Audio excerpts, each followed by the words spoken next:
Hello students, application of trigonometry में हम already 5 questions discuss कर चुके थे पार्ट 1 में।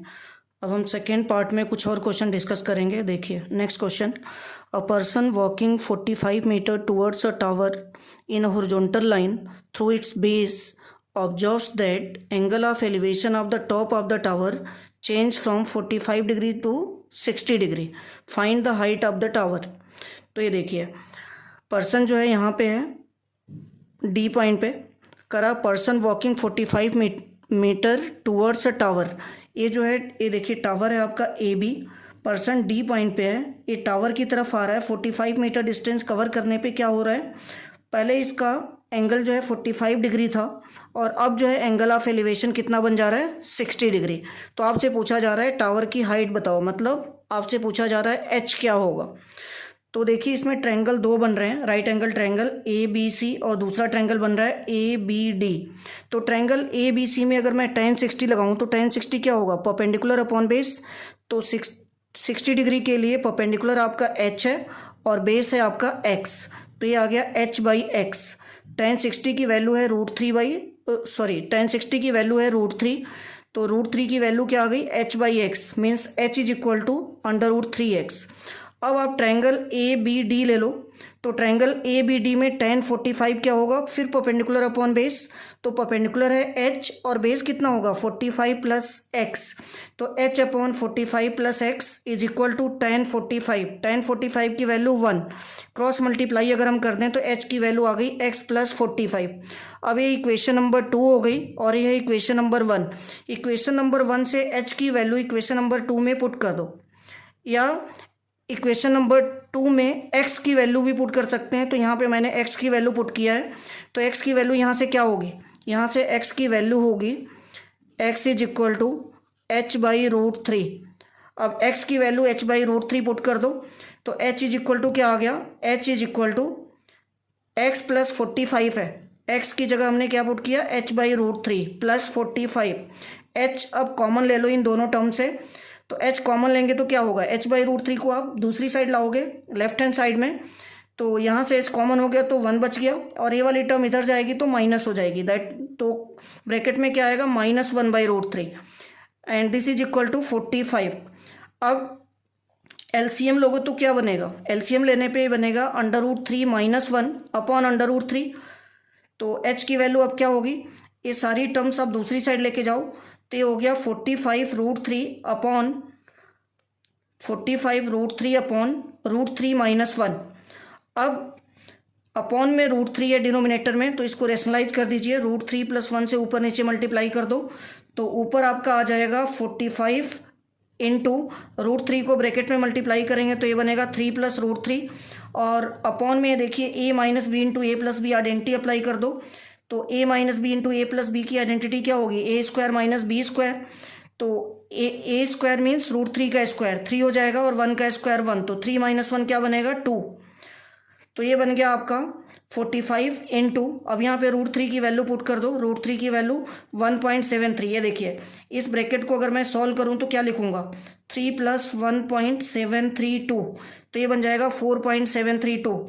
तो ये मैंने लिखा है 4.732 डिवाइडेड बाई ये 2 लिखेंगे, तो मल्टीप्लाई करके डिवाइड करने पे जो वैल्यू आ रही है that is 106.47 metre, 106.47 metre. Next question number 7। तो नेक्स्ट क्वेश्चन में देखिए क्या कर रहा है, a man standing on the deck of a ship which is 10 metre above the water level observes the angle of elevation of the top of a hill at 60 degree and the angle of depression of the base of the hill at 30 degree. Find the distance of the hill from the ship and the height of the hill. तो क्या पूछा जा रहा है आपसे, एक तो distance पूछी जा रही है, distance of the hill from the ship and height of the हिल, तो हिल की हाइट पूछी जा रही है। तो देखिए शिप का जो डेक है वो यहाँ पे है, कह रहा है कि a man standing on the deck of a ship which is 10 metre above the water level. ये वाटर लेवल है, ये जो डीबी लाइन आपको दिख रही है ये वाटर लेवल है, वाटर लेवल से 10 मीटर ऊपर शिप का डेक है, तो ये 10 मीटर हो गया CD। अब यहाँ से हिल का जो एंगल ऑफ एलिवेशन बन रहा है वो 60 डिग्री बन रहा है और हिल का जो बेस है वो 30 डिग्री बना रहा है, मतलब एंगल ऑफ डिप्रेशन जो है 30 डिग्री है। बेस का जो डिप्रेशन है हिल का वो 30 डिग्री है। तो डायग्राम कुछ ऐसे बनेगा, एलिवेशन में 60 डिग्री का एंगल और डिप्रेशन में 30 डिग्री का एंगल। तो ये एंगल अगर 30 है तो ये वाला एंगल भी 30 होगा। अब देखिए दो ट्रायंगल हम यहाँ पे यूज करेंगे। एक तो ट्रायंगल हम लेंगे बी सी ई। तो बी सी ई में अगर मैं tan 30 लगाऊँ तो tan 30 क्या होगा, बी सी ई में अगर मैं tan 30 लगाऊँ तो क्या लिखूँगा, बी ई अपॉन सी ई, या डी बी भी लिख सकते हो। तो ये देखिए बी ई आपका किसके इक्वल है, सी डी के, और सी ई किसके इक्वल है, डी बी के। तो कहने का मतलब ये है कि अगर आप ट्रायंगल बी सी ई ना लिख के बी डी सी भी लिख दो तो सेम चीज़ है। अब देखिए tan 30 की वैल्यू क्या होगी, 1/√3। इस ट्रायंगल को लिखने की बजाय अगर हम ट्रायंगल बी डी सी लिख लें, ट्रायंगल कौन सा, बी डी सी, तो सेम एक्सप्रेशन बनेगी tan 30 1/√3, और ये सी डी और डी बी की वैल्यू पुट कर दी 10/x, तो क्रॉस मल्टीप्लाई करके x की वैल्यू क्या आएगी, tan√3। अब यहाँ से दूसरे ट्रायंगल से, कौन सा triangle, A E C, triangle A ई सी में अगर मैं tan 60 लगाऊं तो tan 60 क्या होगा, tan theta perpendicular upon base A E upon C E, A E upon C E. A की वैल्यू क्या होगी, ये टोटल h है और ये वाली वैल्यू 10 है, तो h से 10 को माइनस कर दो, तो h माइनस 10 अपॉन सी की वैल्यू है x। अगर ए x है तो ए भी x होगा, तो h minus 10 upon x is equal to tan 60 की वैल्यू √3, क्रॉस मल्टीप्लाई कर दीजिए तो यहाँ से √3x की वैल्यू आ गई h माइनस 10। अब √3x is equal to h minus 10 है। अब यहाँ पे x की वैल्यू पुट कर दो। फर्स्ट इक्वेशन में x की वैल्यू क्या आई थी, tan√3, तो ये देखिए x की वैल्यू हम tan√3 पुट कर देंगे, तो √3 इंटू √3 क्या बन जाएगा, 3, √3 इंटू 3 ये बन जाएगा 3 इंटू 10 कितना होगा, 30, और ए 10 इधर जाएगा तो प्लस हो जाएगा, 30 प्लस 10 हो जाएगा 40, मीन्स h की वैल्यू आ गई 40 मीटर और x की वैल्यू 10√3 मीटर, मतलब डिस्टेंस आपको मिल गई 10√3 और हिल की जो हाइट है दैट इज 40 मीटर। तो ये 7th क्वेश्चन था। नेक्स्ट क्वेश्चन देखिए, the angle of elevation of the top of a tower 30 metre high from the foot of another tower in the same plane is 60 degree and the angle of elevation of the top of the second tower from the foot of the first tower is 30 degree। देखिए एक tower है AD, दूसरा tower है BC। एक tower का दूसरे tower के base से एंगल ऑफ एलिवेशन 60 डिग्री है और दूसरे वाले टावर का इस वाले टावर से जो एंगल ऑफ एलिवेशन है वो 30 डिग्री है। अब आपसे क्या पूछा जा रहा है, find the distance between the two towers, दोनों टावर्स के बीच की डिस्टेंस पूछी जा रही है। लेट कर लिया हमने x metre, and also the height of the other tower, तो दूसरे टावर की हाइट मैंने लेट कर लिया h मीटर और एक की हाइट आपको गिवन है 30 मीटर। तो जो 30 मीटर का टावर है वो 60 डिग्री का एंगल बना रहा है और जिस टावर की आपको हाइट फाइंड आउट करनी है वो बना रहा है 30 डिग्री। अब देखिए ट्रायंगल ए बी सी लेते हैं पहले। ट्रायंगल ए बी सी में tan 60 अप्लाई कर दो। tan 60 perpendicular upon base means B C upon A B. tan 60 की वैल्यू √3, तो यहाँ से x की वैल्यू क्या आएगी, 30 अपॉन √3 से रेशनलाइज कर लीजिए, √3 को ऊपर नीचे मल्टीप्लाई करके, तो ये बन गया tan√3। अब ट्रायंगल ए बी डी ले लो, तो ट्रायंगल ए बी डी में tan 30 कितना होगा, AD upon A B. tan 30 की वैल्यू 1/√3 और AD आपका क्या है h और AB क्या है x, तो h/x is equal to 1/√3 means h की वैल्यू आ गई x अपॉन √3। h की वैल्यू आ गई, इस x को इधर ले जाके मल्टीप्लाई कर दो, क्रॉस मल्टीप्लाई, तो 1/√3 इंटू x बन गया, तो ये आ गया x/√3। अब x की वैल्यू हमें पता है कितनी, tan√3, हमने फर्स्ट इक्वेशन में फाइंड आउट किया है x is equal to tan√3, तो tan√3 पुट कर दिया, √3 से √3 कैंसिल हो गया, तो यहाँ से h की वैल्यू आ गई 10 मीटर। अगर आपको x फाइंड आउट करना है तो x आपका है tan√3 और h फाइंड आउट किया हमने तो h की वैल्यू आ गई 10 मीटर। तो ये दो वैल्यूज आपको फाइंड आउट करनी थी, हमने दोनों फाइंड आउट कर ली। नेक्स्ट क्वेश्चन पे चलते हैं। A round balloon of radius r subtends an angle alpha at the eye of the observer. तो एंगल अल्फा, बैलून जो है पूरा का पूरा जो बैलून है वो ऑब्जर्वर के आई पे कितना एंगल बना रहा है, अल्फा। तो ये पूरा देखिए एंगल बन रहा है alpha by 2 plus alpha by 2 that is alpha. और आगे क्या कर रहा है, while the angle of elevation of its centre is beta. Angle of elevation, अब देखिए आई यहाँ पे है ऑब्जर्वर की, यहाँ से एंगल ऑफ एलिवेशन इस सेंटर का कितना बन रहा है, बीटा। ये वाला एंगल बोल रहा है बीटा है, ये एंगल बीटा है।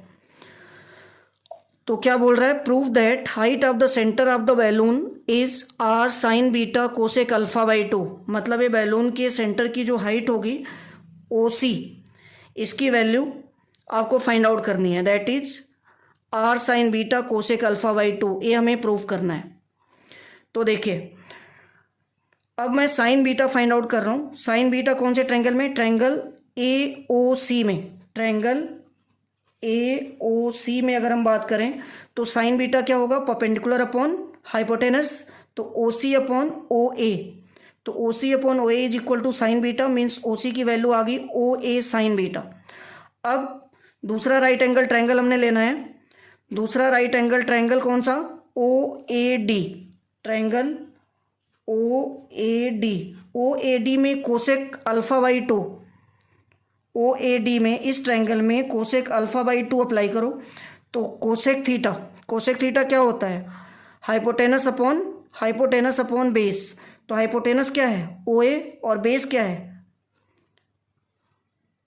सॉरी हाइपोटेनस अपॉन बेस नहीं, हाइपोटेनस अपॉन परपेंडिकुलर। हाइपोटेनस है आपका ओ ए और परपेंडिकुलर है ओ डी। तो O A upon O D की वैल्यू आर, रेडियस आपको आर गिवन है, तो O A upon R is equal to cosec alpha by 2। अब यहाँ से ओ ए की वैल्यू क्या होगी, क्रॉस मल्टीप्लाई कर दो, R into cosec alpha by 2, R into cosec alpha by 2। तो यहाँ से अब ओ सी अगर मैं फाइंड आउट करूँ तो ये ओ ए की वैल्यू यहाँ ले जाके पुट कर दो। तो ओ ए की वैल्यू क्या पुट की हमने, आर कोसेक अल्फा बाई 2, और इंटू में ये है साइन बीटा बाई 2। तो यहाँ से ओ सी की वैल्यू क्या आ गई, R cosec alpha by 2 into sine beta by 2। हमें यही ओ सी फाइंड आउट करना था। तो ओ सी की वैल्यू हमने प्रूव कर ली, R cosec alpha by 2 into sine beta. Next question है, vertical tower stands on a horizontal plane, a helicopter passes h metre above the tower से h मीटर ऊपर एक हेलीकॉप्टर पास कर रहा है।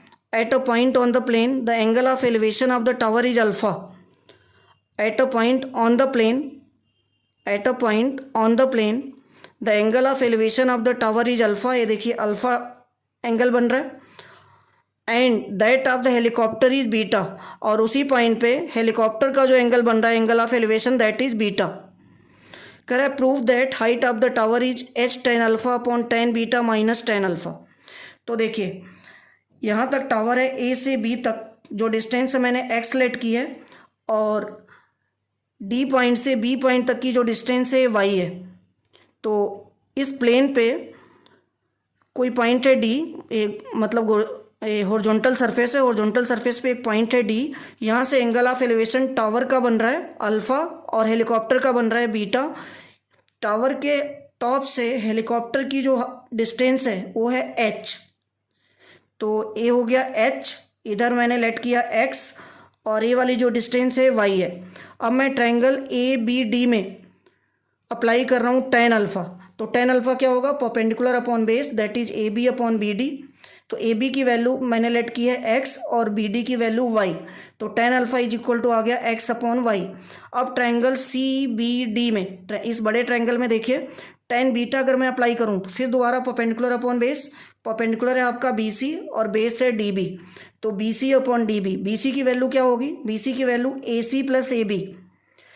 तो AB की वैल्यू भी आपको पता है, AC की वैल्यू भी पता है, मतलब हमने AB की वैल्यू x लेट की है और AC आपको पता है h है।